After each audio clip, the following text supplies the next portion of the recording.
Et pour finir cette émission, l'œil de l'expert et un œil de l'expert où nous restons sur la thématique du non-coté et plus particulièrement du private equity. Nous allons nous demander ensemble si le private equity est toujours un actif non traditionnel. Pour en parler, nous avons le plaisir de recevoir sur le plateau de Smart Patrimoine Vincent Roger. Bonjour Vincent Roger. Bonjour Nicolas. Bienvenue sur le plateau. Vous êtes senior advisor private equity au sein de la financière d'Orion. Je vous pose la question directement. Vincent Roger, le private equity est-il toujours un actif que l'on peut qualifier de non traditionnel ? Alors, je pense qu'il faut redire la définition de ce qu'on appelle un actif non traditionnel. D'accord. C'est une terminologie très anglo-saxonne.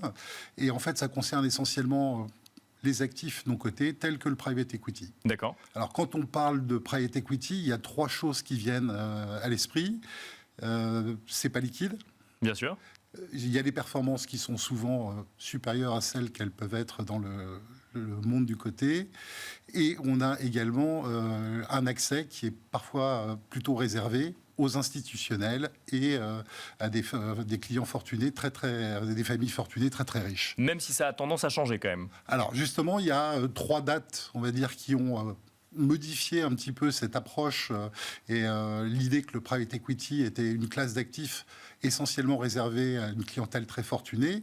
On va avoir 2015, première loi Macron, 2019 avec la loi Pacte, et puis après on a l'arrivée de la loi Industrie Verte qui s'implémente en 2024. Et donc, en fait, on assiste à un véritable bouleversement et un changement de paradigme autour du private equity qui se démocratise. D'accord.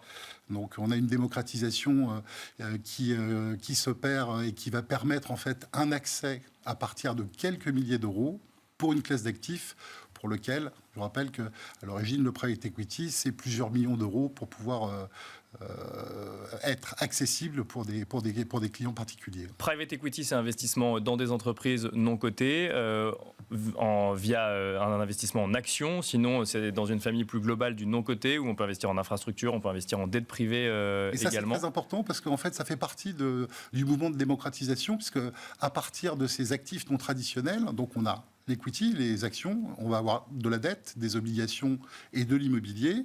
On va pouvoir construire et bâtir en fait des allocations d'actifs et diversifier en fait des portefeuilles, ce qu'on ne pouvait pas faire avant parce qu'on était assez concentré. Donc la démocratisation du private equity et des autres classes d'actifs amène entre guillemets aussi ce mouvement de création de portefeuilles et d'intérêt entre guillemets pour la clientèle privée de se munir en fait de cette classe d'actifs et de bâtir des allocations d'actifs.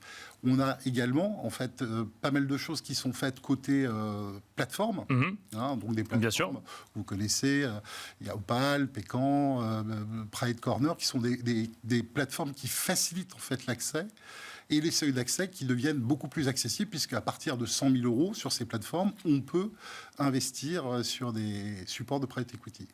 Il y a donc trois dates, trois lois, loi Macron, loi Pacte, loi Industrie Verte, qui ont démocratisé un peu l'accès à ce type d'investissement. Est-ce que pour autant, maintenant, ça se traite comme un investissement traditionnel, Vincent Roger ? Alors, je dirais qu'il faut faire très attention parce qu'en fait, le private equity, c'est quelque chose, il faut se rappeler que c'est une aventure entrepreneuriale dans laquelle on investit avec un cycle économique, on est corrélé au cycle économique. D'ailleurs, on va retrouver souvent 4 types de stades de développement d'entreprise dans lesquels on peut investir en private equity. On a ce qu'on appelle les jeunes entreprises, les startups. Bien sûr. Donc les startups, c'est ce qu'il y a de plus risqué par nature. Après, on a d'autres entreprises qui sont plutôt en phase de croissance, des entreprises qui sont en phase de maturité et dont l'objectif est de céder une partie de leur passer le témoin ou de céder une partie de leur participation, et puis des entreprises qui sont plus en difficulté. Donc on voit bien qu'il y a différents stades de développement et donc différents risques pour l'investisseur qui sont associés à ce type d'investissement et de cycle. Deuxième chose, il y a au niveau des sorties, il ne faut pas oublier que quand on investit dans le private equity, on a un horizon moyen-long terme. Et la sortie, elle se fait en fonction aussi également d'un cycle économique.